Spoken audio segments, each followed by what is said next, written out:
¿Cómo están? Soy Paulina Astroza, directora del Programa de Estudios Europeos de la Universidad de Concepción, quien en esta oportunidad, junto a la delegación de la Unión Europea en Chile, más las fundaciones Rebel y Nuevas Generaciones, estamos a cargo de la segunda versión del Euromodelo Joven 2021 Chile. A través de una serie de cápsulas les vamos a dar algunas nociones generales de lo que es la Unión Europea desde distintos puntos de vista. Y yo voy a comenzar con esta primera cápsula donde les voy a contar muy brevemente cómo ha sido este proceso de integración europea desde el punto de vista político y algunas características que este presenta. Bueno, ¿qué es la Unión Europea? O, en otras palabras, bueno, ¿cómo se ha constituido esto que conocemos como el proceso de integración más exitoso del mundo, de la humanidad? No encontramos en la historia otro proceso de integración como lo es la actual Unión Europea. Su lema es unidad en la diversidad. Y hay una discusión, ha habido una discusión respecto a cuál es su naturaleza jurídica o hacia dónde quieren ir finalmente los estados que la conforman. Y esta es una discusión que viene desde su propio origen después de la Segunda Guerra Mundial. Si quiere ser un estado federal, solo quiere ser una confederación de estados o finalmente es como lo dijo un expresidente de la Comisión Europea, Jacques Delors, que este era un OVNI, un objeto político no identificado, un modelo sui generis que no ha existido otro en la historia.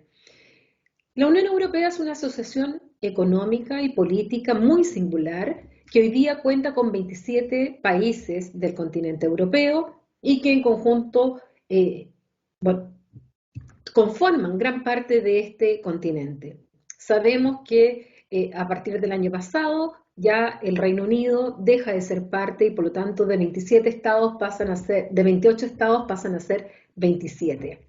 Después del Tratado de Lisboa tiene personalidad jurídica internacional y se funda tal como lo vamos a ver después de la Segunda Guerra Mundial, donde sus primeros pasos fue justamente parte con lo que es la cooperación económica, es decir, en el ámbito de la energía, fundamentalmente del acero y el carbón, para instaurar una estrategia con una visión a largo plazo de lo que finalmente hoy día conocemos como la Unión Europea. Con el transcurrir del tiempo lo vamos a ver, bueno, aquello que parte en los años, en el año 1951 y 1957, con 6 estados y con un tema bien particular y sectorial, bueno, después se va ampliando con el transcurrir del tiempo, aumentando y profundizando este proceso de integración, hasta encontrarnos hoy día con que se trata de un enorme mercado único, con una moneda común como es el euro, y que además ha ido avanzando también en su integración desde el punto de vista político.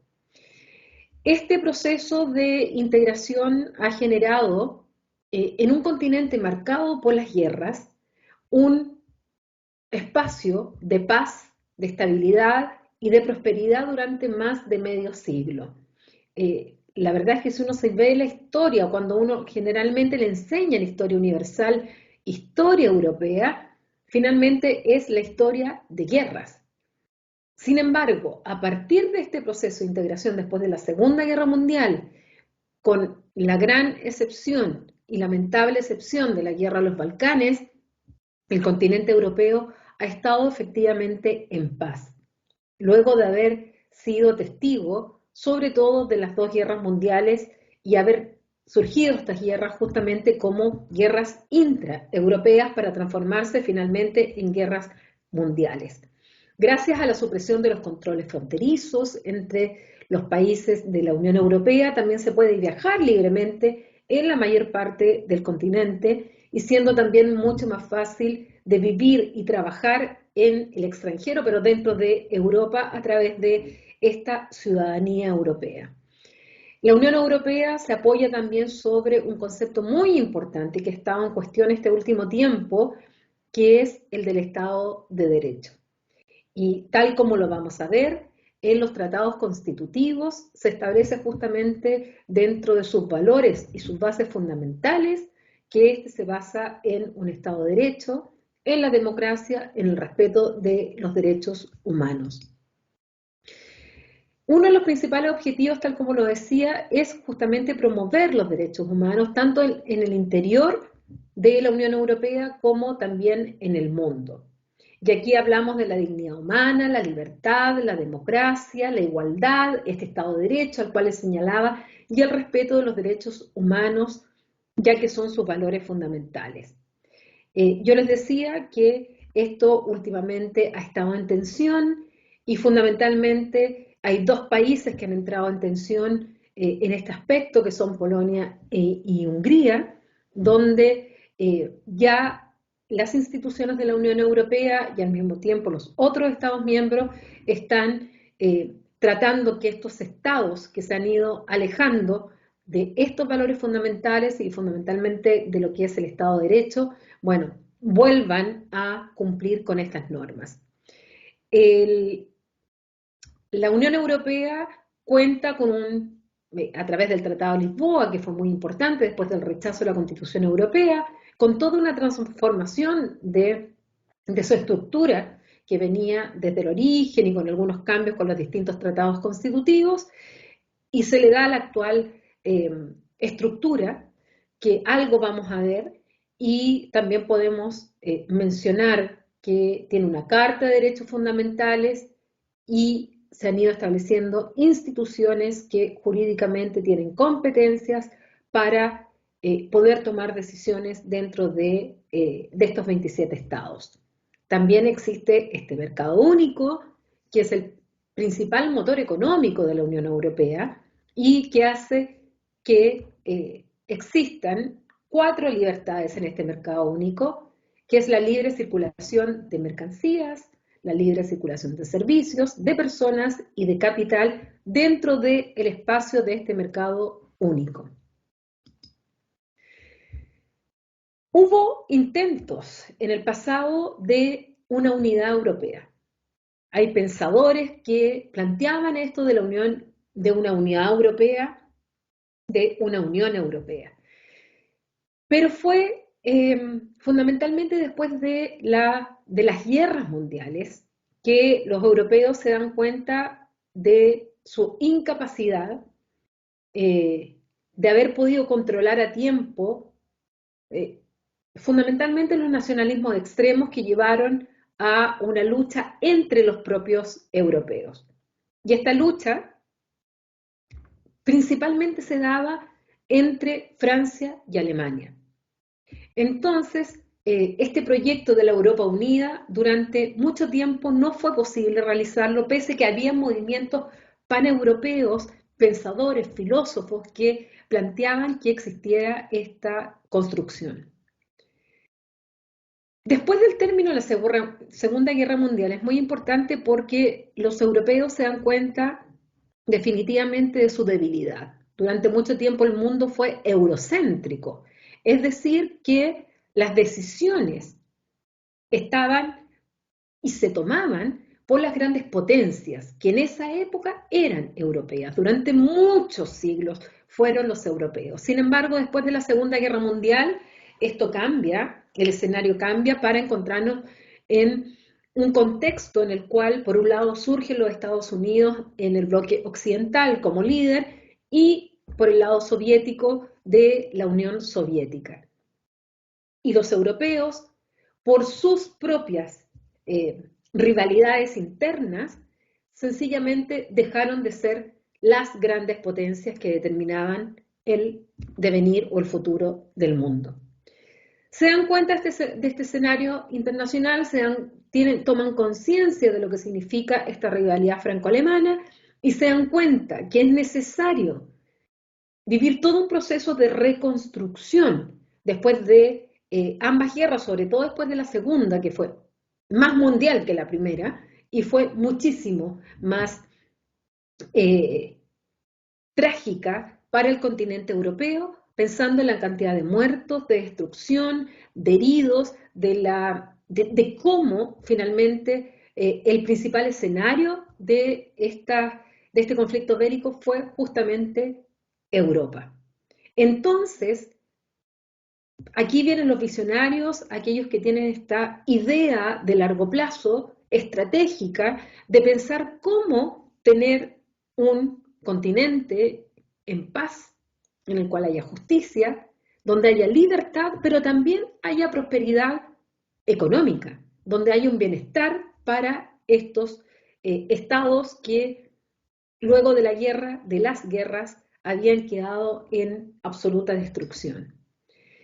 Aquí vienen estas ideas y se habla de los padres fundadores de la Unión Europea.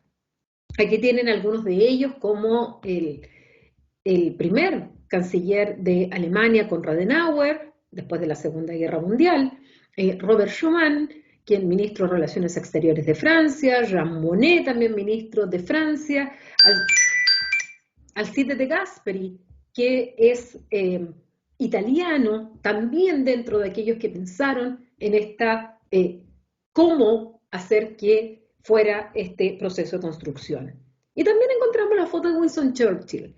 Churchill da un discurso en 1947 en Zúrich, donde plantea y le dice a los europeos que era necesario justamente que se unan. Y los llama a crear los Estados Unidos de Europa.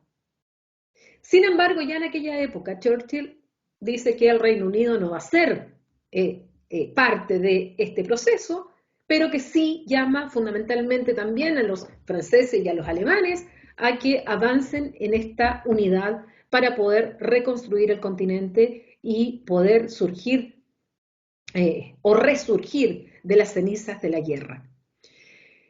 ¿Y cómo se empieza a establecer esto? A través de una serie de tratados internacionales que van creando las instituciones y que van estableciendo las bases de lo que es hoy día la Unión Europea.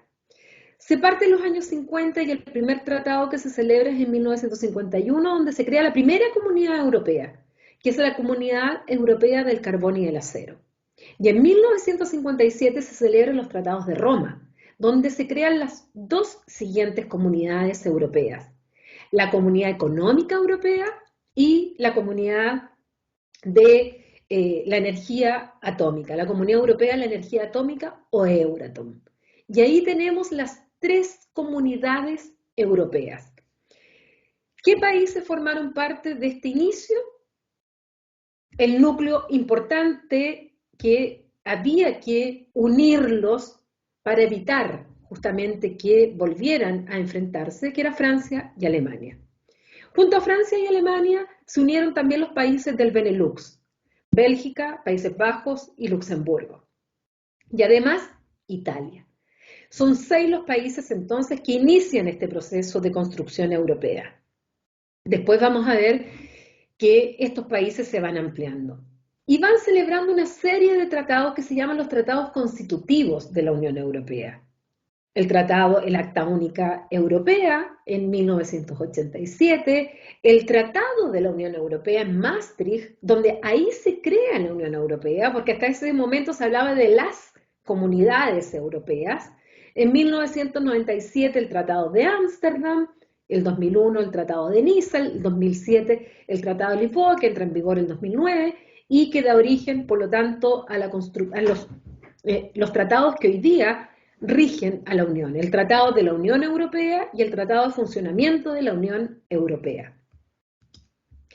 Así tenemos las 3 primeras comunidades europeas. Hubo una que se pensó crear, había estado incluso firmada por los estados, pero se requería que los estados lo aprobaran internamente para poder ratificarlo y entrar en vigor. Y esa fue la Comunidad Europea de Defensa en el año 54. Sin embargo, pese a haber sido una propuesta francesa, fue la propia Asamblea Nacional Francesa quien votó en contra y por lo tanto Francia no pudo ratificar, y al no poder ratificar, uno de los estados no se crea esta Comunidad Europea de Defensa, porque para que entre en vigor todos los estados tendrían que haber ratificado, es decir, por unanimidad. Además se produce un proceso de ampliación. Ya hablamos que cuando entra en vigor el tratado que crea la CK en 1952, más los tratados de Roma, dijimos que eran 6 estados los que formaron esta unión, que son los fundadores. En 1973 se produce la primera ampliación de la Unión Europea, donde ingresan el Reino Unido, que no había querido ser parte en un comienzo, pero sí ingresa el año 73, junto con Irlanda del Norte, perdón, junto a Irlanda y además a Dinamarca. Aquí tenemos la primera ampliación que pasamos de la Europa de los 6 a la Europa de los 9. En 1981 se produce una nueva ampliación en la cual ingresa Grecia. En 1986 se amplía a la península ibérica, ingresando España y Portugal. En 1990 se produce una ampliación, que para algunos no se cuentan como una nueva ampliación, pero en la práctica sí lo fue, cuando se produce la reunificación alemana, cuando las dos Alemanias pasan a ser una sola y aquellos estados federados que habían sido parte de la República Democrática Alemana pasan a ser parte ahora de la República Federal Alemana y por lo tanto ingresan también a lo que ya en este momento y debido a esta situación donde el cual termina la Guerra Fría, el enfrentamiento este-oeste, toda la convulsión que se produce luego la caída del muro de Berlín y la reunificación alemana, bueno, esto se hace también dentro del contexto de integración europea a través de la celebración del Tratado de Maastricht que crea la Unión Europea. Y esa Unión Europea parte con estos 12 estados. En 1995, 3 nuevos estados ingresan a la Unión Europea y pasan a ser 15. Ingresa Suecia, Finlandia y Austria. En el año 2004 se produce la gran ampliación de la Unión Europea. Son 10 los países que ingresan, que en ese tiempo se le llamaban los PECO, los países de Europa Central y Oriental, y del Mediterráneo, porque además habían 2 islas que ingresan el año 2004, que son Malta y Chipre. Y de los países que ingresan en esta gran ampliación, nos encontramos con los países bálticos, Estonia, Letonia, Lituania, además con República Checa, con Eslovenia, con Eslovaquia, con Hungría, con Polonia, más Chipre y Malta. Ahí tienen los 10 países que ingresan el año 2004. El año 2007 se produce una nueva ampliación donde entra Bulgaria y Rumania. Y el año 2013, que no está en la diapositiva, ingresa Croacia, que es el estado número 28. Luego se produce el Brexit, por el cual el Reino Unido voluntariamente decide abandonar, vía un referéndum, decide abandonar el bloque comunitario. Y por eso que hoy día nos encontramos con esta Europa, esta Unión Europea o integración europea, que parte con 6 estados, que llegó a tener 28, pero actualmente son 27, y que además hay algunos países que están tocando la puerta porque quieren y desean ser parte de la Unión Europea. Estamos hablando, por lo tanto, de 27 estados, más de 400 millones de habitantes, que tienen algunos de ellos, no todos, forman parte de la zona euro, por lo tanto tienen esta moneda única, han abandonado sus monedas nacionales por esta moneda única. Además existe la ciudadanía europea, que les da muchos derechos y deberes a quienes son parte de los países miembros de la Unión Europea. Tienen una bandera común, que es aquella que ustedes pueden ver en esta diapositiva, en el cual es azul con 12 estrellas amarillas en círculo, que no representan el número de países, como algunos creen. Son 12, y ya sabemos que son 27 los Estados miembros, tienen el himno de la Unión Europea, el día de la Unión Europea, que es el 9 de mayo, que fue el día de la ya famosa declaración Schuman, donde el ministro de Relaciones Exteriores de Francia, Robert Schuman, que lo vimos como padre fundador, llama a, fundamentalmente a Alemania, pero también a otros países, a crear esta unión que, como lo dijo en su momento, no se iba a formar de un día para otro, de un solo golpe, sino que esto iba a ser paso a paso, a través de las solidaridades, de hecho, como lo señala en su discurso. 24 lenguas oficiales y representa uno de los 3 bloques económicos más importantes del mundo. Además, otra característica que tiene es el llamado espacio Schengen. Este es un tratado en el cual lo que se hace es no eliminar las fronteras, porque las fronteras siguen existiendo.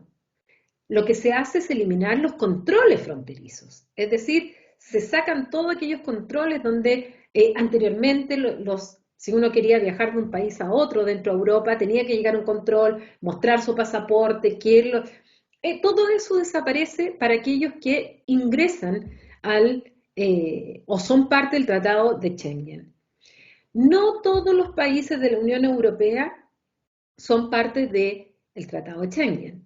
Por ejemplo, el Reino Unido nunca fue parte. Y además, no todos los países que están en Schengen son países de la Unión Europea. Por ejemplo, Noruega y Suiza, que están dentro del espacio Schengen, pero sin embargo no son parte de la Unión Europea porque ninguno de los dos ha querido ingresar a esta unión. Además, bueno, esto lo que hace también es que los estados tengan un control, una mayor cooperación entre las policías de los países miembros, porque evidentemente si no hay controles internos se tiene que reforzar los controles externos y esto también permite que se compren y se puedan llevar mercancía de un lugar a otro sin pagar ningún tipo de impuesto ni nada y uno pueda ingresar al espacio Schengen. Cuando uno ingresa al espacio Schengen, por ejemplo, extranjeros que ingresamos al espacio Schengen, tenemos la posibilidad, por lo tanto, de recorrer todos estos países sin que haya un control físico en el cual nos paren o nos controlen. Eso es, en definitiva, lo que es Schengen. Ahí están los países que forman parte de este espacio y ustedes ven que es muy, muy importante y es una de las características que tiene el continente europeo y que, por ejemplo, si lo comparamos con América Latina, no tenemos un sistema igual a este. La zona euro, ahí también les señalo que no todos los países forman parte de la zona euro, son solo algunos países que cumplen con ciertos requisitos necesarios que lo han establecido en la Unión Europea. Hay otros que no quisieron nunca entrar, como por ejemplo el propio Reino Unido, que nunca quiso renunciar a su moneda y ser parte de la zona euro, y hay otros estados que tienen la obligación de entrar, pero que no cumplen todavía con los requisitos. Y a la medida que vayan cumpliendo con los requisitos van a ir entrando a la zona euro. Y estoy hablando fundamentalmente de los países que ingresaron desde el 2004 en adelante, aquellos cuando se produce la gran ampliación. La Unión Europea en su artículo 2, y esto es muy importante por la actualidad, ya les dije, se fundamenta en valores. Y lo dice, la Unión se fundamenta en los valores del respeto de la dignidad humana, libertad, democracia, igualdad, Estado de Derecho y respeto a los derechos humanos, incluidos los derechos de las personas pertenecientes a minorías. Y aquí vienen los problemas también con lo que está ocurriendo con Polonia y con Hungría. Y además estos valores son comunes a los Estados miembros en una sociedad caracterizada por el pluralismo, la no discriminación, la tolerancia, la justicia, la solidaridad, la igualdad entre hombres y mujeres. El respeto de estos valores esenciales es una obligación común tanto para las instituciones europeas, así como para todo Estado miembro de la Unión Europea.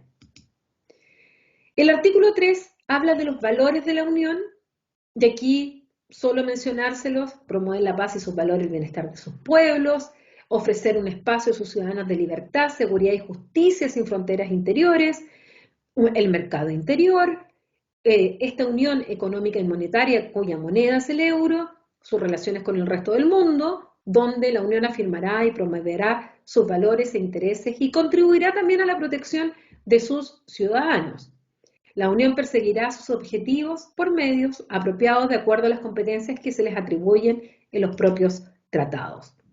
Y ahí es donde ustedes pueden ver los principios fundamentales de democracia, el respeto a los derechos humanos, donde están regulados, el principio de igualdad entre los Estados miembros, el principio del respeto de identidad nacional de los Estados miembros, que no lo pierden por ser parte de la Unión, no dejan de ser Francia, Alemania, Italia, Suecia o Polonia. No, no dejan. Lo que hacen es transferir ciertas competencias nacionales a un ente supranacional.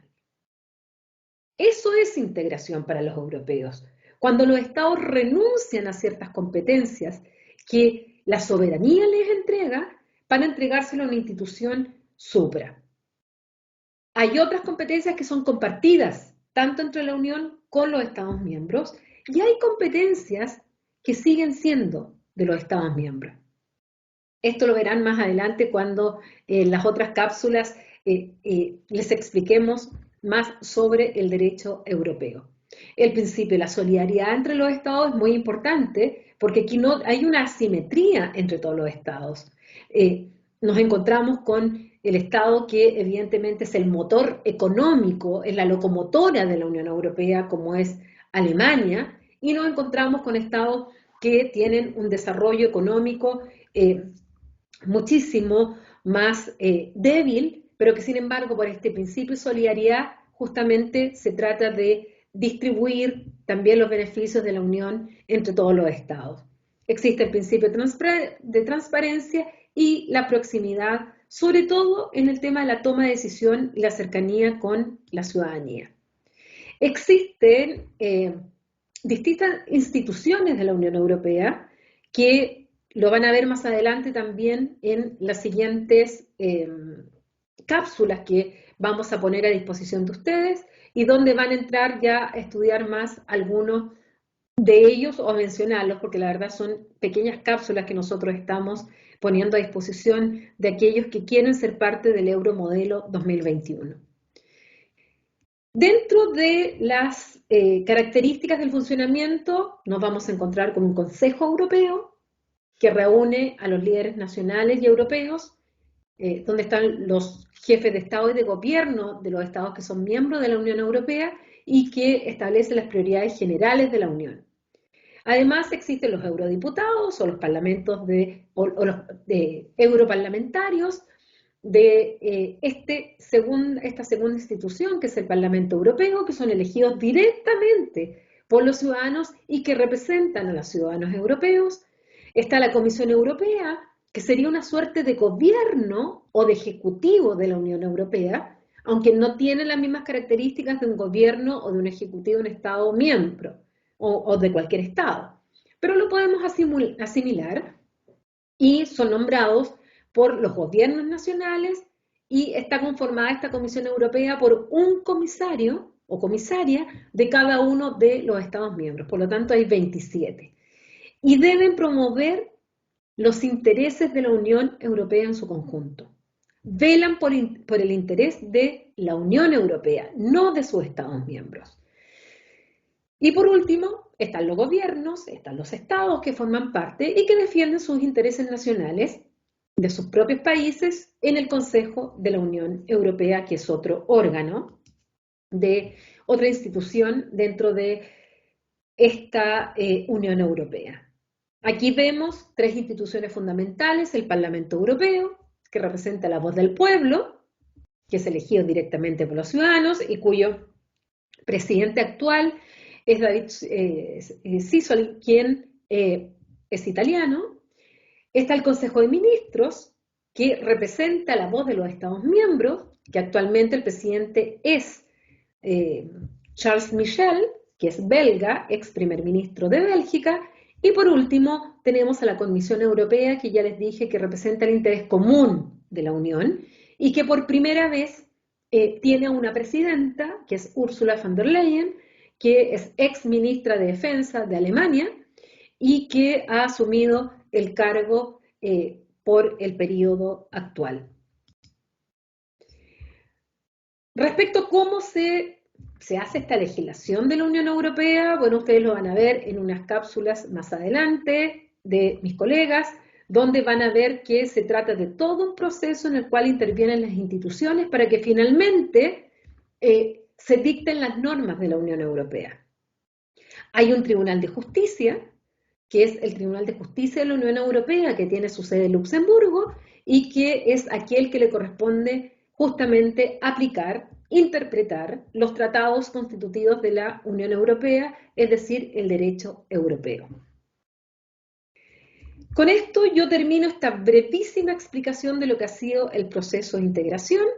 Los esperamos en las próximas cápsulas para que vayan aprendiendo más y teniendo una idea general de la Unión Europea, porque justamente aquellos que quieran ser parte del euromodelo, bueno, les haremos preguntas sobre lo que aquí se ha visto para que puedan postular y puedan ser parte de los 60 seleccionados al final de esta primera etapa.